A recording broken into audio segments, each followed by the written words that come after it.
What's up guys, Bloodshed here, bringing you the Crusader Impale build, push build for Diablo 3 patch 264 and season Sweet 16.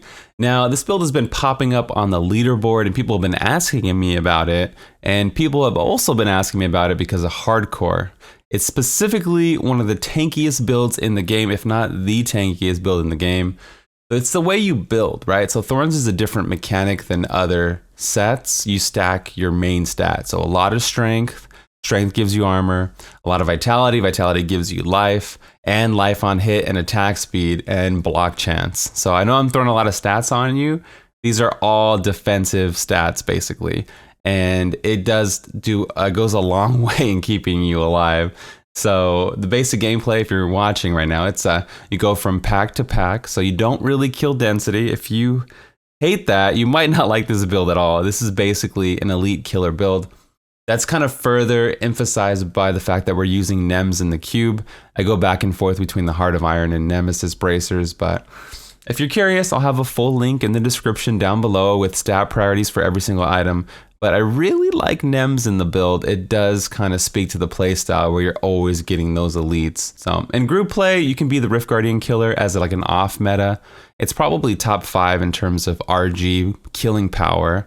You know, obviously behind Demon Hunter and Necromancer, but you're probably like in that rank 3 to 5 range around Gen Monk speed, especially fully optimized for the season and all that stuff. As far as solo goes, there's people already around 110 with 1,000 Paragons. So this can push really high with low effort. And like I said, you don't really have a hard time getting gear because you stack a lot of stats that normally roll on items. You normally get strength and vitality on items. All right, let's talk about how to play the build. The only thing you really need to know is you hop on your pony here, stop at the first elite you see and start wailing on them. As you're wailing on them, spam Provoke, Laws of Valor, Akarat's Champion, and just go DPS, right? What this is going to do is Provoke's going to give us block chance. The block chance is going to proc our shield to give us cooldown. It also gives us damage reduction, so we take less damage, and we reduce our cooldowns for Akarat. So we'll have Akarat up more, we'll have Laws of Valor, and Provoke up more. So just attacking, spam your buffs, procs off your items, and goes back down and lowers the cooldowns of your other abilities. It's some really nice synergy.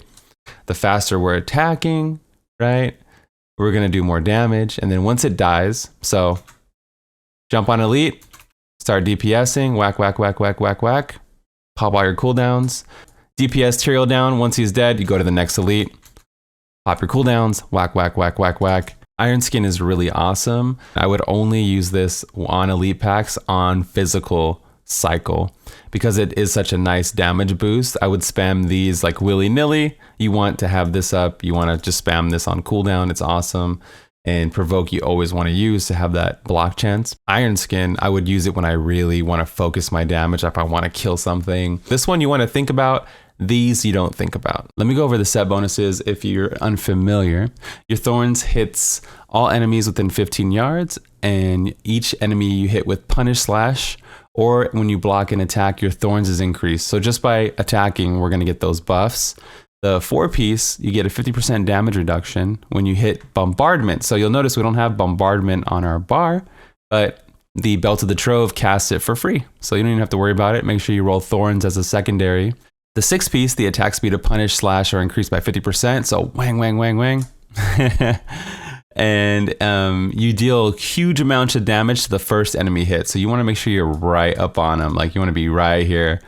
And it's kind of like Impale, like you're the first enemy you hit. So you want to be just right here, just wailing away. And then you go to the next elite and continue, right? So we're not using the Thorns in the build. The hack, I'm sorry, we're not using hack in the build.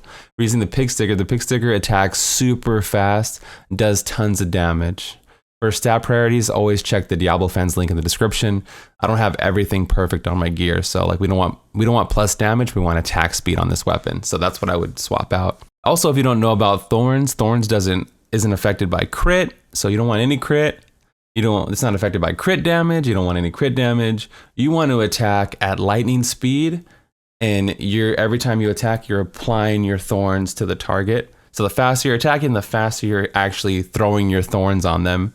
You would think when they hit you, they take the damage like a thorn, you know, like a tanky build, but you're actually applying the thorns manually, which is kind of a different way to think about a reflect damage type build. Also, the longer you stand still, you're proccing your Endless Walk set. Your Endless Walk set is boosting all damage by 100%. Again, I like NEMS because it synergizes with the playstyle. You're going from pack to pack. So it makes sense to me. The Blood Brother increases our block to chance by 20%. I feel like it all synergizes beautifully. But if you want to use the Heart of Iron instead of NEMS, by all means, go for it. It's your character.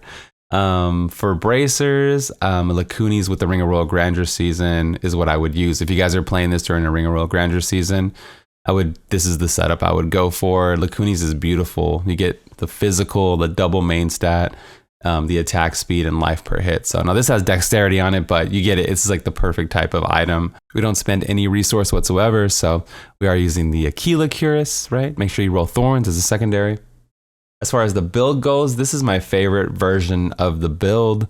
But if you want to play with something, you can swap out Finery for Fanaticism.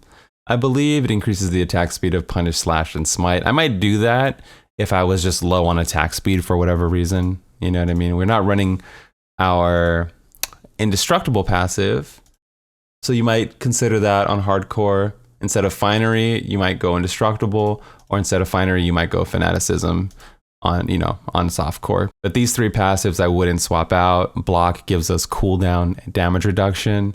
And then, you know, this is our Thorns passive. We need this. And then Fervor increases our cooldowns and attack speed. A lot of DPS from Fervor. You typically don't want to cube the Justice Lantern because you get the block chance on the item. But that's it for me today. Follow me up above at twitch.tv/bloodshed. I stream there 6 days a week. Have fun, Crusaders, man. Get out there, kick some butt, apply some Thorns damage. It's one of the most unique playstyles in the game. You're not stacking crit or crit damage or things like that. So it's kind of interesting. Like your sheet ends up being really low, like 405k. It's kind of funny, you know. I'm surprised I have that much. So get out there, kick some butt, and hope you enjoyed the video. If you have any questions, post them down below. Ask me live at Twitch. This is the Bloodshed, and I'm out of here. Peace.